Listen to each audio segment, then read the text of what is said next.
Pare, gagawa tayo legit na cake. Gamit air fryer, pare.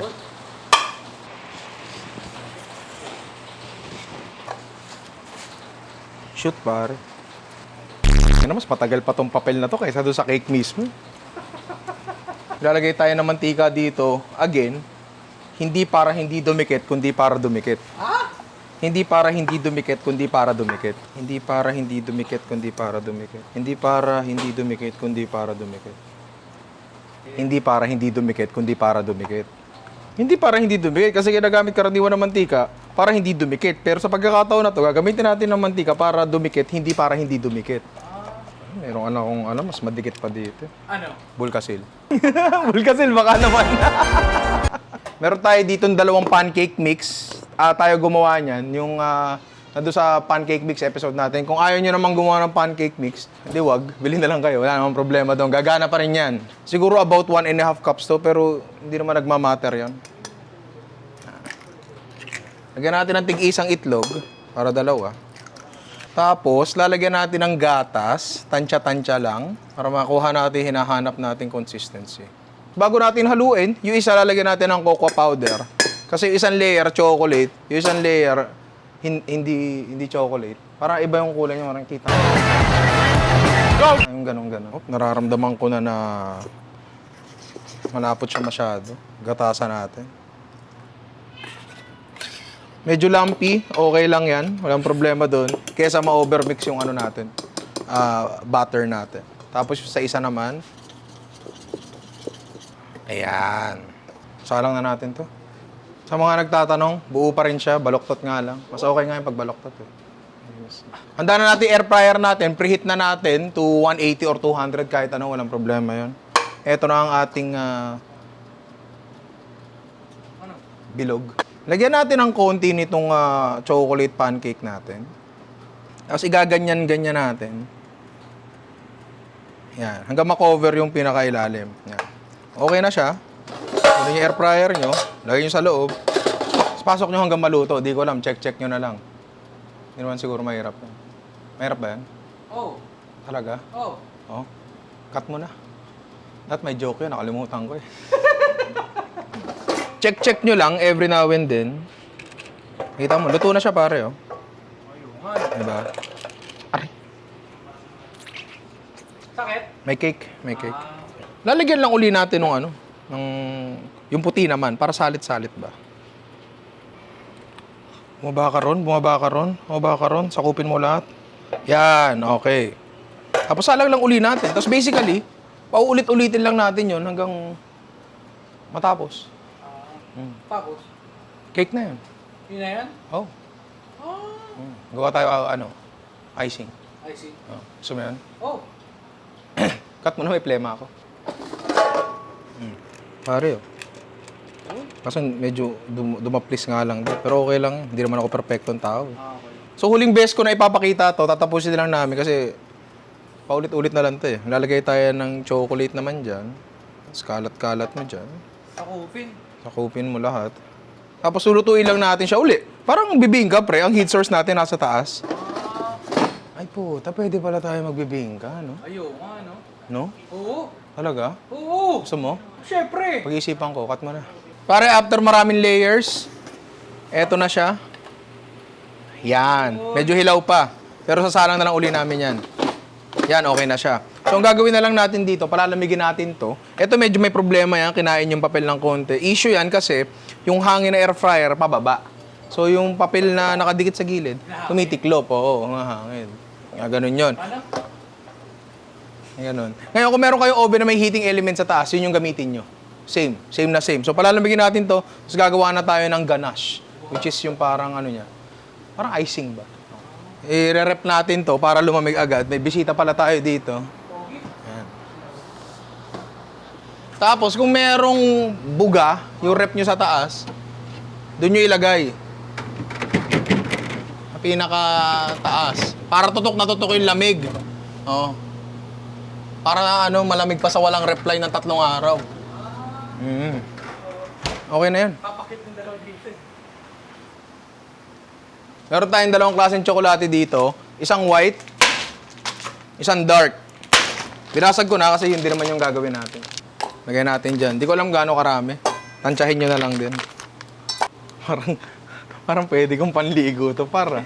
Perla. Oo, hindi pa ako naliligo. Ito na yung white chocolate natin. Chachap lang natin ng konti kasi tutunawin natin yan at gagawa tayo ng ganache. Wow. Spelling. G. Oh. Nash. Parang naalala ko nung bata ako, tapos ano, November 2. Oh. Pangongolekta ako ng kandila sa mga kapitbahay. Oh. Oo, alaala ng mga namatay niyong pamilya, gagawin kong laruan. Kukunin ko yung mga kandila, bibilogin ko. Oh. Tapos. Ito, mukhang kandila kasi to, yun. Sorry. Hirap sa'yo, wala kang kabataan. Nung bata ka, sikat na One Direction. Oh, grabe.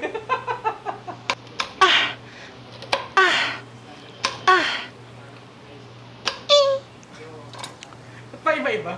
Siyempre, iba-ibang posisyon. Next, yung natin, dark chocolate. Okay yan. Yan. Ngayon, magpapakulo tayo ng cream. Paano magpakulo ng cream? Lagay kayo ng kawali dyan, kaldero. Hindi ko alam kung anong tawag yan. Basta yung bakal. Sagyan nyo ng cream.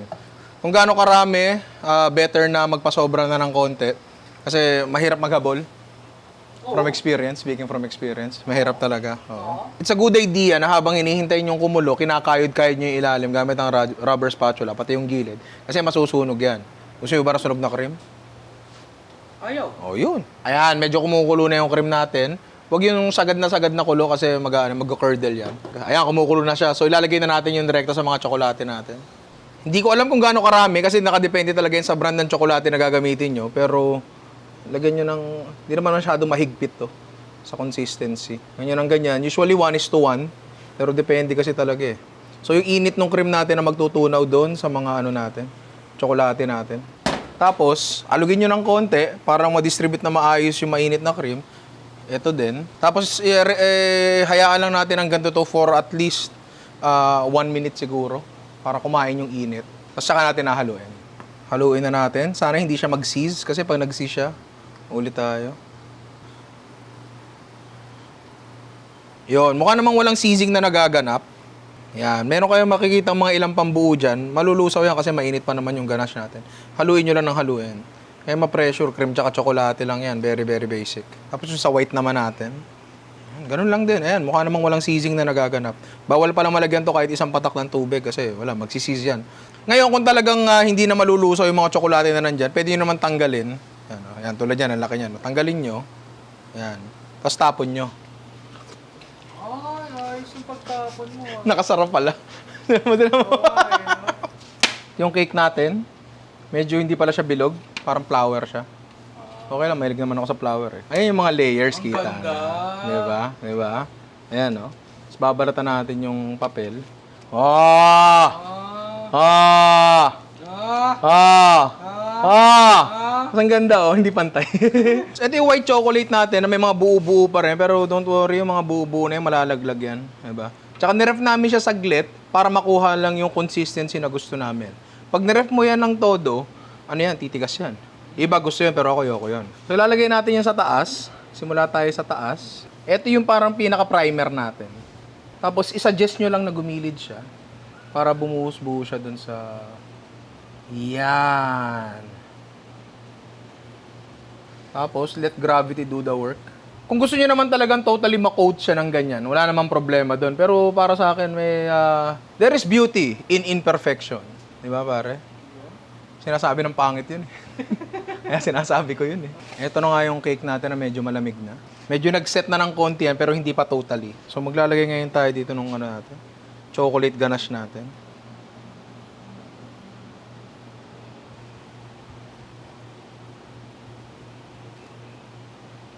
May laman pa yung gitna, boss. Ha? May space. May space pa yung kita. Ano gusto mong gawin natin? Lagyan mo dedication. Parang pangit ng taas. Hindi ko makinis eh. Ako meron isip. Ano yung isip? Lagyan natin cherry. Takpan natin. Ba't isa lang eh? Diba? Para sa isang hindi marunong mag-pastry, palagay ko okay naman yan. Okay naman. No? Oo. No? Oo. Talaga? Talaga. Talaga? Oyster. Talaba. Naghahanap sana akong magandang side. Wala pa ng magandang side. Oh, pare. Di ba? Ah, Pancake lang yan, tol.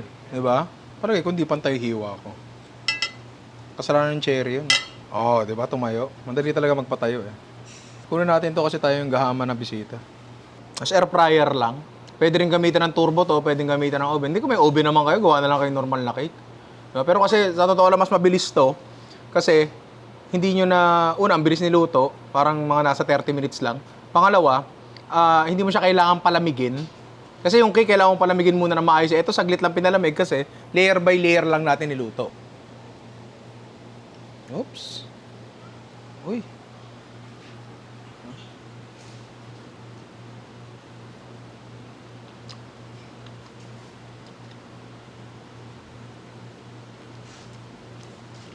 So meron tayong ano dito, titikim na hindi ko binigyan ng script. Oo. Sige, kahit saan. Gusto mo, ako na lang. Ako na lang kagatin mo.